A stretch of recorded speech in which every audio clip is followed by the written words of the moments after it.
రేపటి నుంచి రాష్ట్రంలో కొత్త ఈవీ పాలసీ తీసుకొస్తామన్నారు మంత్రి పొన్నం ప్రభాకర్. జీవో 41 ద్వారా తీసుకొచ్చి ఈవీ పాలసీ 2026 వరకు ఉంటుందని చెప్పారు. హైదరాబాద్ ను పొల్యూషన్ నుంచి రక్షించడమే లక్ష్యమన్నారు పొన్నం. ఢిల్లీ మాదిరిగా హైదరాబాద్ కాలుష్యానికి గురి కావద్దని చెప్పారు. ఈవీ వాహనాలకు రిజిస్ట్రేషన్ ఫీజు మినహాయింపు ఇస్తున్నట్లు చెప్పారు.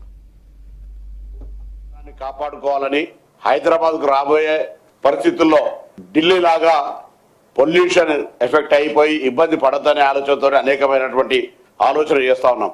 దానిలో భాగంగా గతంలో కొన్ని జీవోల ద్వారా 2020, 2030కి సంబంధించి ఎలక్ట్రికల్ వెహికల్ పాలసీ తీసుకొచ్చినారు. ఆ పాలసీ కొంత లిమిటెడ్ వెహికల్స్ కు సంబంధించి ఒక 5,000 వాహనాలకే పరిమితం చేసి దాని తర్వాత వదిలిపెట్టేసినారు. ఈరోజు జీవో నెంబర్ 41 ద్వారా తెలంగాణ ప్రభుత్వం తరఫున 31/12/2026 వరకు 2 సంవత్సరాల 1 నెల 15 రోజుల పాటు రేపటి నుంచి ప్రారంభమయ్యేటువంటి ఈ యొక్క జీవో ప్రభావం 2026 డిసెంబర్ 31 వరకు ఉంటుంది. ఈ జీవో నెంబర్ 41 ద్వారా తెలంగాణలో ఎలక్ట్రికల్ వెహికల్స్ కానీ అదేవిధంగా ఆ ఎలక్ట్రికల్ వెహికల్స్ లో ఉండబడేటువంటి అంటే దాని పరిమితి అన్లిమిటెడ్.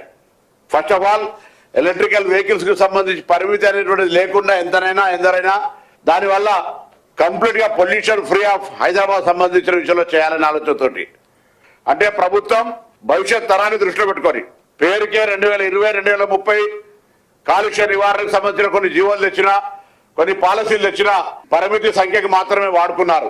కానీ ఇప్పుడు జీవో నెంబర్ 41 ద్వారా ముందరి 2 సంవత్సరాలు దాని అవసరాన్ని బట్టి మళ్ళీ దానికి వచ్చేటువంటి రెస్పాన్స్ బట్టి లేదా ఇక్కడ ఉండేటువంటి కాలుష్యానికి సంబంధించి దృష్టిలో పెట్టుకొని మళ్ళీ కూడా రివ్యూ చేయడం జరుగుతుంది. ఇప్పుడైతే 2026 డిసెంబర్ 31 వరకు ఈ యొక్క పాలసీ ఉంటుంది. ఈ పాలసీ ద్వారా హైదరాబాద్ పరిసర ప్రాంతాలు జిహెచ్ఎంసీ, హెచ్ఎండి అనే కాక తెలంగాణ ప్రాంతంలో అందరికీ కూడా పొల్యూషన్ సంబంధించిన ఒక అవేర్నెస్ వాహనదారుల